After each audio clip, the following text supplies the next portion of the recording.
This beauty is the ER-2 high-altitude research plane.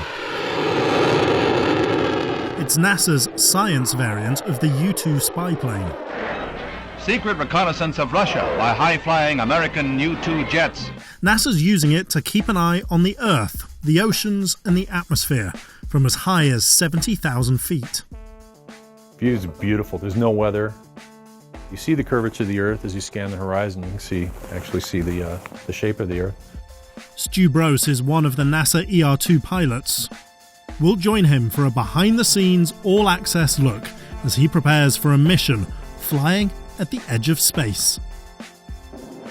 That vantage makes the ER-2 the perfect tool for capturing data with greater detail than a satellite. It's been used to study hurricanes, cosmic dust and methane leaks. But flying this thing takes some very special gear and experience. The atmospheric pressure up there is about 1/2 of a PSI or less. So human body's not designed to function in those kind of pressures. That's what the suit is for. Every time Broce flies, he puts on a custom-made $250,000 flight suit. Basically, you're wearing the equivalent of a spacesuit. This is the type of thing it looks like an astronaut would wear.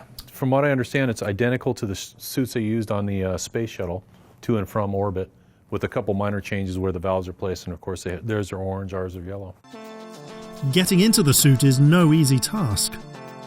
I have to dive into the upper part of the suit once I get the legs on.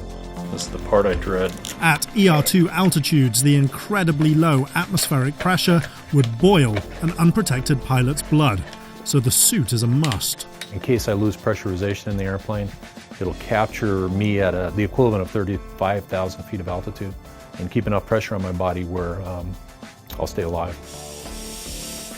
Broce also has to pre-breathe pure oxygen for a full hour before a flight. Like a balloon here. Then a team of support specialists drive him out to the airfield, help him into the cockpit, and ready him to fly. Everything about the plane is kind of hard to do. I call it the circus. Everything about the plane is unique. It's a bicycle aircraft that has wheels that fall off from underneath the wings on takeoff, and then we're done with them for the rest of the flight. So Broce gets some support from a second pilot on the ground, and that's where this comes in. This is the ER-2's chase car. Nice stabilizer fins.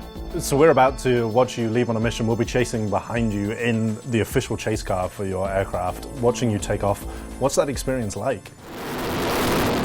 The takeoff is wonderful. Very overpowered airplane, long wing, high aspect ratio wing.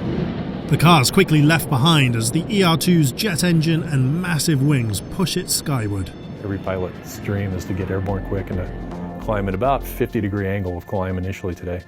The ER-2 is made for long-distance, long-duration hauls. Broce has flown for as long as 13 hours, while the scientific instruments installed on the plane gather data, which means he basically has to eat and drink through a straw. It's basically baby food, but with more flavor. And, of course, enjoy the views.